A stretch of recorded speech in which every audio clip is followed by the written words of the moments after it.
Hello and a very warm welcome to all the viewers of 3.0 TV. I am Manoj Dara. So, as we step in 2023, we have seen the market recover from its all-time low, which was actually made in the broader part of the 2022.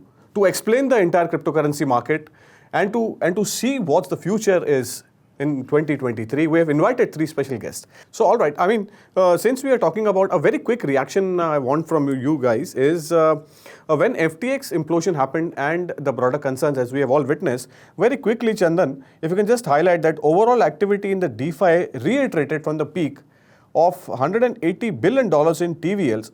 And since we are talking about a movement that actually happened, wherein we have seen that that movement towards self-custody and decentralized finance protocols, that is the decentralized exchanges or DEX, was likely accelerated. And we have seen this trend. I mean, people were looking for exchanges, which exchange is the safest bet.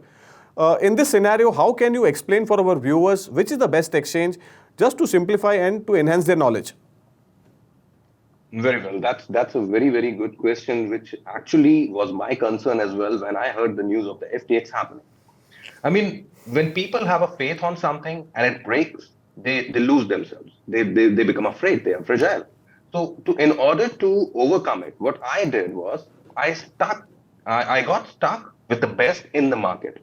See, if an example can happen with an exchange like FTX, an example can happen actually anywhere. As an investor, I will always be worried about my money. But what I can do is I can stick to the best and the most regulated one. As I also told you that we are still into the early stages of this game. And because of these early stages, there is a lot more in future which will happen and come out. Maybe a new exchange will come. Maybe a few more exchanges will come. But as we were talking about the CBD and the digital currencies. Exactly. It's going to take its own time. I mean, because of the early stages, these digital currency is given from the different governments, like India is just launching its own digital rupee. It will make people aware of how a digital currency works. But in the end, as an individual, I would say, I would love to have a transaction which is anonymous. After learning that, I would definitely go on a cryptocurrency to learn that. Exactly. Okay, now my transaction is happening anonymous here. So that's the way I feel this is going to happen. And yes, FTX example has given a new boom for people to learn first and then implement it. So that mistake has... Yeah, please go ahead, Chandan. That mistake has actually given an idea to the complete environment. First learn, do the due diligence first, and then move ahead. Along with that, I think it's going to smoothly go along with the time in future. And we are going to have a lot more regulated areas with regulated exchanges where an investor can freely, without any stress, invest his money, keep his money, and trade over that. So it's going to be big. It's going to be good.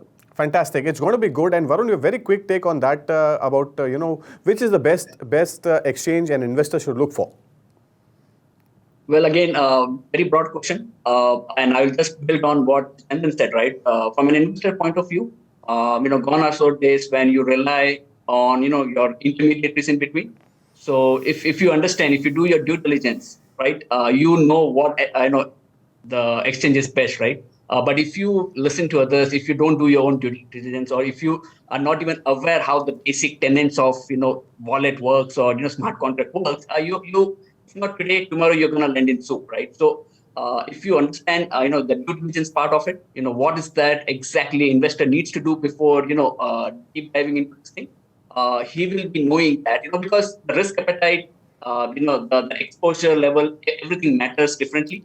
So what might be a great exchange for you might not be suitable for me, right? So based on a checklist or certain parameters, I think it all depends on how investors, want to trade the risk. At the end of the day, you're mitigating risk on certain parameters, right? So it all depends on how you do your due diligence. It all boils down to that. Samrat, your quick take on that as well. I mean, how well are investors positioned to take advantage of this option?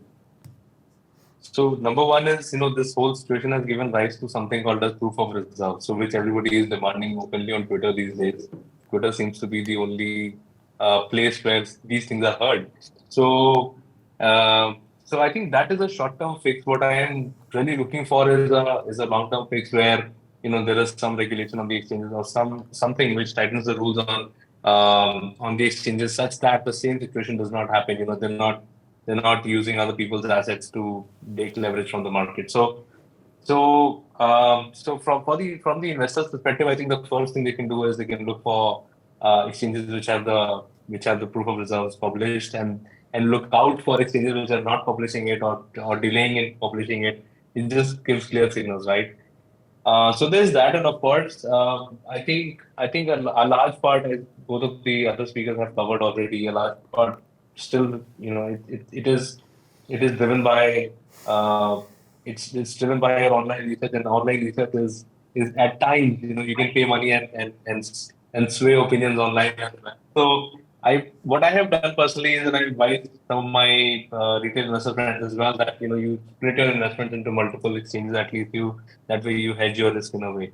All right, that's all there is in this special segment on Digitally Unplugged. Stay tuned on 3.0 TV for more such interesting views and updates and interviews. Thank you.